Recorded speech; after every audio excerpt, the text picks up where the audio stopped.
हो जा खड़ा। अपने नसीब में कहाँ है, लगता है शादी तक हमें ऐसे ही काम चलाना होगा। मैंने पापा को बुआ से करते हुए देखा। पापा और बुआ की करते देखकर अब मैं भी अपनी करवाने के लिए तड़प रही थी। अगले दिन काम वाली कमरे में सफाई करने आई तो नींद खुल गई। समय देखा तो सुबह के 9:30 बज चुके थे। मैं उठी और हाथ मुंह धोकर नीचे गई तो देखा पापा ऑफिस के लिए तैयार होकर डाइनिंग टेबल पर नाश्ता कर रहे थे। बुआ भी वहीं पर बैठी हुई थी और मोबाइल में कुछ देख रही थी। पापा मुझे देखकर बोले, आज बहुत देर तक सोई बेटा, कॉलेज बंद है क्या? मैं बोली, नहीं पापा, वो थोड़ी तबीयत ठीक नहीं लग रही थी, इसलिए नहीं गई। बुआ बोली, क्या हुआ गरिमा? मैंने कहा, अरे कुछ नहीं हुआ बुआ, बस ऐसा ही मन नहीं किया। फिर थोड़ा मजाक करते हुए बोली, मैंने सोचा आप आई हैं तो आज उसके साथ रह लूँ। तो बुआ भी हंसने लगी। बुआ और पापा को देखकर ऐसा लग रहा था कि रात में दोनों के बीच कुछ नहीं हुआ। मम्मी बोली, तुम दोनों भी नाश्ता कर लो। फिर मैं बुआ नाश्ता करने लगे। उधर पापा ऑफिस के लिए निकल गए। उसी समय मेरे मोबाइल पर ज्योति का फ़ोन आया। मैं नाश्ते की प्लेट लेकर ज्योति से बात करती हुई ऊपर कमरे में चली गई। ज्योति ने कॉलेज से फ़ोन किया था। वह बोली, क्या हुआ, आज कॉलेज क्यों नहीं आई हो? मैंने बहाना बनाया, कहा, अरे यार कल बुआ आई थी, उन्हीं से बात करते करते सोने में देर हो गई तो सुबह आँख ही नहीं खुली। ज्योति बोली, अरे यार मुझे तो बता देती, मैं भी नहीं आती। वह आगे बोली, अरे तेरी नोटिस मेरे पास पड़ी है, वो आज ही ले लेना, क्योंकि कल हम लोग 2-3 दिन के लिए बाहर जा रहे हैं, एक शादी में। मैंने कहा, कोई बात नहीं यार, तू अभी चली जा कॉलेज से और सीधा मेरे घर आ जाना, फिर मैं भी तेरे साथ तेरे घर चलकर अपने नोटिस ले लूँगी। ज्योति बोली, ठीक है मैं आती हूँ। मैं ज्योति के घर जाने के लिए तैयार होने लगी। मुझे तो रात का वो सीन याद आने लगा। मुझे तो विश्वास ही नहीं हो रहा था कि पापा और बुआ आपस में ये सब करते होंगे, मगर खुद मैंने अपनी आंखों से देखा था। रात के बारे में सोचते ही मेरा दिल धड़कने बढ़ जाती थी। सच कहूँ तो पापा के बारे में सोचकर मेरी भी हल्की सी गीली हो जाती थी। इतना तो तय ही था कि अब पापा का भी मेरे में खुजली मिटा सकता है। बस अब इसकी शुरुआत कैसे करें, यही सोचना था। अभी ये सब मेरे दिमाग में चल ही रहा था कि ज्योति आ गई। मैं मम्मी से बोलते हुए, मैं ज्योति के घर जा रही हूँ, और बाहर आ गई है। फिर ज्योति और मैं पैदल ही उसके घर के लिए चल दी। हम दोनों इधर उधर की बातें करते हुए चलने लगी। तभी ज्योति बोली, चल पीछे वाले रास्ते से चलते हैं। मैंने कहा, चल। दरअसल जिस रास्ते की बात ज्योति ने की थी वे थोड़ा सुनसान पड़ता है, क्योंकि मेरे पापा रेलवे में जॉब करते थे, तो हम रेलवे कॉलोनी में ही रहते थे, जहाँ बाहरी लोगों का आना जाना कम होता था। वो रास्ता कॉलोनी के पीछे की तरफ से जाता है। उसके दूसरे तरफ रेलवे का खाली मैदान, जिससे बड़े बड़े झाड़ उगे हुए थे। उसके बाद रेलवे लाइन थी।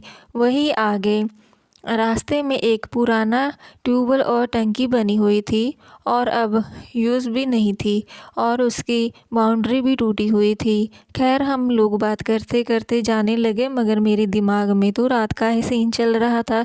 ज्योति बोली, क्या बात है, बड़ी चुपचाप है? मैंने कहा, अरे न यार कुछ नहीं, तेरी बात सुन रही थी। पर इस पर ज्योति बोली, मेरी बात सुन रही थी या कुछ और सोच रही थी? ज्योति बोली, ज्योति जी क्या कह रही थी कि हम अपनी गली से निकलकर पीछे वाले रास्ते पर आ गए। तभी हमने देखा कि एक आदमी सड़क के किनारे बाथरूम कर रहा था, तो देखने में मज़दूर लग रहा था, तो उसका मुंह हम लोगों की तरफ ही था। उसे शायद उम्मीद नहीं थी कि इस रास्ते पर कोई आ जाएगा। हम दोनों को देखते ही उसने जल्दी से अपना पजामा ऊपर किया और नाड़ा बांधते हुए आगे बढ़ गया, मगर उसका हम दोनों ने दिख गया था। मैं और ज्योति एक दूसरी की तरफ देखकर मुस्कुराई। ज्योति बोली, देखा उसके को कितना ढीला था, मगर फिर भी बड़ा लग रहा था ना? मैंने चुटकी लेते हुए कहा, ढीला हो जा खड़ा, हमारे नसीब में कहाँ है। लगता है शादी तक तो हमें ऐसे ही काम चलाना होगा। ज्योति मुझे चिकोटी काटती हुई बोली, कहो तो रुको, उसे आज ही सपना पूरा कर ले। मैंने कहा, काश सच में कहीं से का जुगाड़ हो जाता तो कितना मज़ा आता ना।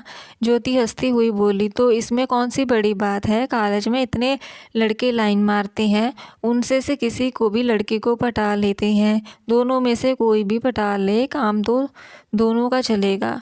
फिर बोली, लड़के भी मज़े रहेंगे और पटेगी एक लड़की पर को मिलेगी दो दो। मैंने कहा, ना बाबा ना, इन लड़कों का कोई भी भरोसा नहीं है, कब बदनाम कर दे। वैसे भी बाहर कुछ भी किया तो बदनामी का बहुत डर है यार। इस पर ज्योति मुस्कुराती हुई बोली, फिर तो एक ही तरीका है कि घर में इसका जुगाड़ किया जाए।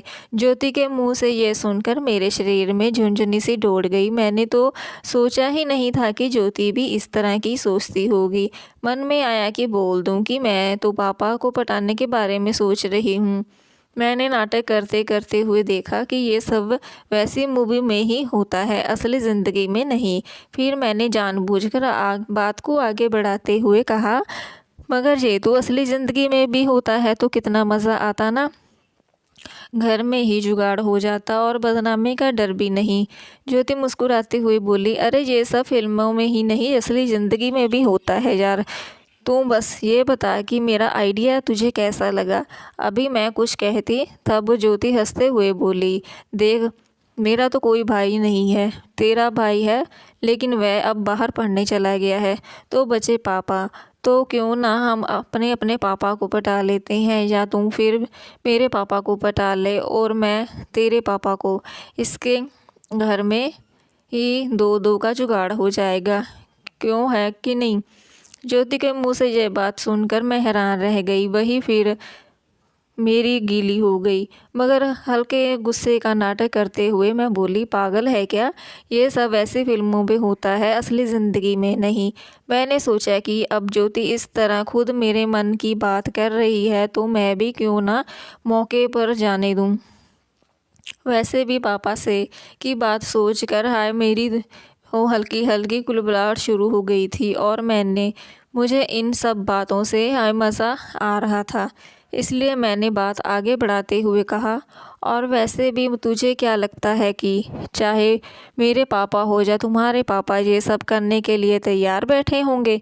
फिर मैंने कहा, कहीं इन्हें पटाने के चक्कर में लेने के देनी ना पड़ जाएं। और तेरे पापा का तो पता नहीं, मगर मेरे पापा को तो ये सब पता चला तो मुझे घर से ही निकाल देंगे। ज्योति मुस्कुराते हुए बोली, अच्छा तू अपने पापा को बड़ी शरीफ समझती है क्या।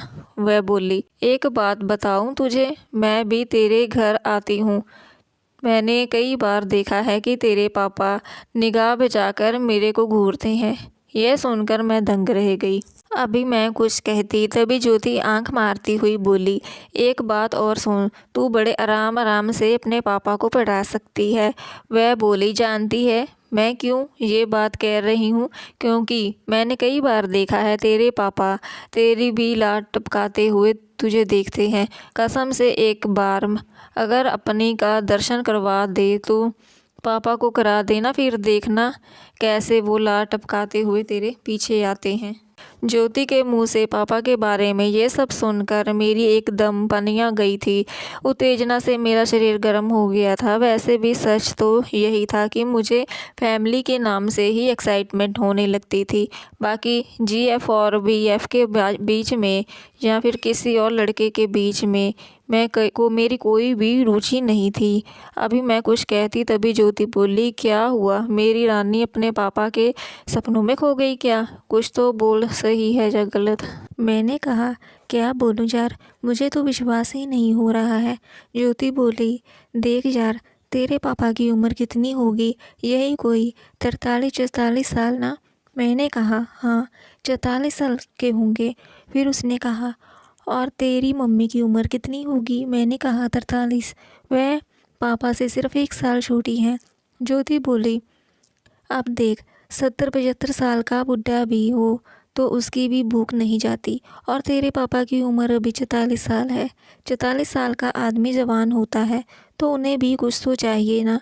मगर अपनी मम्मी को देख, 43 साल की उम्र में कितनी मोटी हो गई है। ना वह अपने फिगर का ध्यान देती है और ना ही अपने पति की इच्छा का। दरअसल ज्योति सही कह रही थी, मेरी मम्मी 43 साल की उम्र में ही मोटी हो गई थी और उनका ज़्यादा ध्यान किचन और पूजा पाठ में ही रहता था।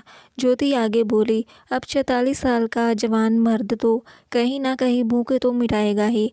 इसलिए मैं कह रही हूँ कि तू एक बार अपने पापा झलक दिखला दे, फिर देख कितने आराम से वे पट जाएंगे। मैंने कहा, यार फिर तो तेरे पापा बहुत खुशकिस्मत वाले हैं और उन्हें तेरी मम्मी जैसी मस्त माल मिली है। दरअसल ज्योति के पापा की उम्र करीब 45 साल होगी और उसकी मम्मी की उम्र 41 साल होगी। मगर वे ज्योति के अगर साथ खड़ी हो तो दोनों बहनें लगती हैं। कोई कहेगा ही नहीं कि माँ बेटी हैं।